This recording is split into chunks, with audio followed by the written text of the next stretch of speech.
ጥዕና ይሃበልና እዋናዊ ናይ ስፖርት ዜናታት ከነስማዓኩም ኢና። ሰናይ ጊዜ። ዋልያዎቹ ናይ መወዳእታ ልምምዶም ሰሪሖም ጽባሕ ምስ ጋንታ ጅቡቲ መጻረይ ዋንጫ ዓለም ጸወትኦም ዝገብሩ ዋልያዎቹ ናይ መወዳእታ ልምምዶም ሰሪሖም እዮም። ብሔራዊ ጋንታ ዋልያ ሎሚ ምሸት ካብ ሰዓት 1 ፍረቓን ስጋብ ሰዓት 2 ፍረቓን ልምምዶም ሰሪሖም እዮም። ዋልያዎቹ ጽባሕ ለይቲ ሰዓት 6 ኣብ ሞሮኮ ከተማ አልጀዲዳ አልዓብዲ ስታዲየም ምስ ጅቡቲ ጸወትኦም ክገብሩ እዮም። ናይ ኢትዮጵያ ብሔራዊ ጋንታ ሎሚ ለይቲ ምስ ጋንታ ጅቡቲ መጻሪ ዋንጫ ዓለም ሻድሻይ ምድብ ጸወትኡ ክገብር እዩ።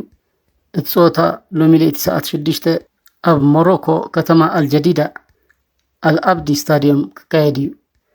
ተጻወትቲ ዋልያውያን ቀጠልያ ማልያ ቢጫ ቁምጣን ቀይሕ ካሰቶኒ ተኸዲኖም ናብ ሜዳ ከኣትዉ ከለዉ መጋጥንቶም ጋንታ ጅቡቲ ሙሉእ ሰማያዊ ማልያ ተኸዲኖም ደረጃ ምድቦም ድማ 5 ኢትዮጵያ 3 ነጥቢ 6 ጅቡቲ 1 ነጥቢ ናይ ክልቲኦም ብሔራዊ ቡድን ጋንታታት ጸወታ ኣብ ናይ DSTV SS ኣፍሪካ ቀዳማይ ቻነል ቁጽሪ 227 ብቐጥታ ዝመሓላለፍ ይኸውን። ናይ ሕጂ ስዕረትና ጽቡቕ እዩ። ፖቸቲኖ ናይ ኣሜሪካ ብሔራዊ ጋንታ ዋና ኣሰልጣኒ ማውሪሲዮ ፖቸቲኖ ኣብዚ ሕጂ ሰዓት ስዕረት ናይ ጋንታና ንነገራት ንምስትኽኻል ጽቡቕ ምዃኑ ገሊጾም። ኣሜሪካ ትማሊ ለይቲ ምስ ካናዳ ዝገበረቶ ናይ ኮንካካፍ ኔሽንስ ሊግ ናይ ደረጃ ጸወታ 2-1 ተሳኢራ 4ይ ደረጃ ብመሓዝ ኣጠናቂቓ።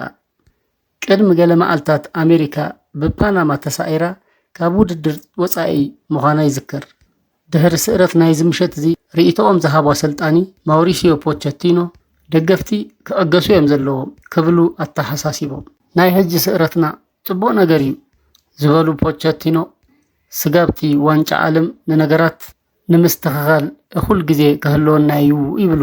ውድድር ኮንካካፍ ኔሽንስ ሊግ ካብ ዝጅመር ንድሃር ብተኸታታሊ ትስዕር ዝነበረት ኣሜሪካ ኣብዚ ዓመት እዚ ግን ከየሳኽዕት ተሪፋ ኣላ። ሃንሲ ፍሊክ ናይ ዝወርህ እዚ ምሩፅ ኣሰልጣኒ ተባሂሎም ብናይ ባርሴሎና መሪሕነት ዝቐጸለ ናይ ስፔን ላሊጋ ናይ 2024-25 ናይ ውድድር ዘመን ናይ ወርህ መጋቢት ናይ ዝወርህ እዚ ምሩፅ ኣሰልጣኒ ተፈሊጡሎ። በዚ መሰረት እዚ ናይ ባርሴሎና ዋና ኣሰልጣኒ ሃንሲ ፍሊክ ናይ ስፔን ላሊጋ ናይ ወርህ መጋቢት ናይዚ ወርህ እዚ ብሉፅ ኣሰልጣኒ ብምዃን ክምረፁ ክኢሎም። ኣሰልጣኒ ሃንሲ ፍሊክ ኣብ ዝወርህ እዚ ንባርሴሎና እንዳመርሁ ብዝገበርዎን 2 ጸወታታት ብምስዓር ነቲ ሊግ ኣብ ምምራሕ ይርከቡ። እዚ ጀርመናዊ ኣሰልጣኒ ሃንሲ ፍሊክ ኣብ ናይ ለብዘበን ናይ ውድድር ዘመን ንራብዓይ ግዜ ናይ ላሊጋ ናይዚ ወርህ እዚ ብሉፅ ኣሰልጣኒ ተባሂሎም ክምረፁ ክኢሎም ኣለዉ። ሎሚ ለይቲ ኣብ ሞንጎ ካናዳን ኣሜሪካን ብዝተገብረ ጸወታ ኣልፎንሶ ዴቪስ ገና ኣብ መበል 11 ደቃይቕ ኣንካሪቱ ተሃሪሙ ኣብ ዝበጽሖ ማሕሰይቲ ካብ ሜዳ ከወፅእ ክኢሉ። ፔድሪ ላሚን ያማል ትዕይንት እዩ። ናቱ ሸቶ ናይ ምቁፃር ዓቕሚ ኣብዝሎ ስለዚ ኣብ ዝቕፅሉ ዓመታት ብርግጽ እንዳኣበየ ክኸይድ እዩ። ያማል ቅድሚ እቲ ጸወታ ኣብ ናይ ኢንስታግራም ገጹ ኦን ኤሚሽን ኢሉ ነይሩ። ከም ዝበሎ እውን ሸቶ ኣቁፂሩ። ቫደርቫርት ያማል ኣብ ኢንስታግራሙ ፎቶ ቅድሚ ምብሳቱ ዝተዛረቦ እዩ። ብዛዕባ ላሚን ያማል ዘህርቁኒ ሓደ ነገራት ርኢ ኣለኹ። እቲ ቁምጣ ናቱ ብጣዕሚ ተሂቱ ነይሩ። ብዙሕ ፃዕሪ እውን ኣይገበረን። ገለ ደጋዊ ምልክታት እውን ነይርዎ እዩ። ነዚ ኩሉ ኣይፈተኸወን። ላምን ስሪ ወሪዱ እዩ ሓጎሱ ዝገልጽ ነይሩ።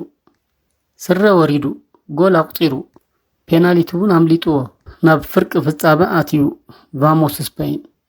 ጉዳይ ጀደን ሳንቾ ቸልሲ በቲ ውዕል መሰረት ንናይ ጀደን ሳንቾ ውዕል ብናይ 25 ሚልዮን ፓውንድ ናይ መዘዋወሪ ክፍሊት ቋሚ ናይ ምግባር ግዴታ ዘለዎም ክኸውን ከሎ ግን በዚ ተጻዋታይ እዚ ሕጉሳት እንተዘይኮይኖም ወይ ድማ ነዚ ተጻዋታይ ብቋሚነት ክፈርምዎ እንተዘይደልዮም ንማንቸስተር ዩናይትድ 5 ሚልዮን ፓውንድ ክፍሊት ክኸፍሉ ኣለዎም። ዴቪድ ኦርኒስቲን 5 ሚልዮን ፓውንድ ጥራዮም ዝኸፍሉ። ቸልሲ ንወዲ 24 ዓመት ፍሪደም ሳንቾ ኣብ ናይ ክረምቲ ናይ ዝውውር መስኮት ብቋሚነት ንምፍራም እንተዘይደልዩ ንማንቸስተር ዩናይትድ ክኸፍል ዘለዎ ገንዘብ 5 ሚልዮን ፓውንድ ጥራይ እዩ ኢሎም። ሳንቾ ኣብ ዝሃለፍናዮ ክረምቲ ብቋሚነት ናይ ምፍራም ግዴታ ኣብ ዘካተት ናይ ልቓሕ ውዕል ናብ ቸልሲ ዘምርሐ ክኸውን ከሎ ቸልሲ ኣብ ናይ መወዳእታ ክረምቲ ቸልሲ ነዚ ውዕል ብ25 ሚልዮን ፓውንድ ናብ ቋሚነት ክቕይርዎ ይኽእሉ እዮም። ዴቪድ ኦርንስቴን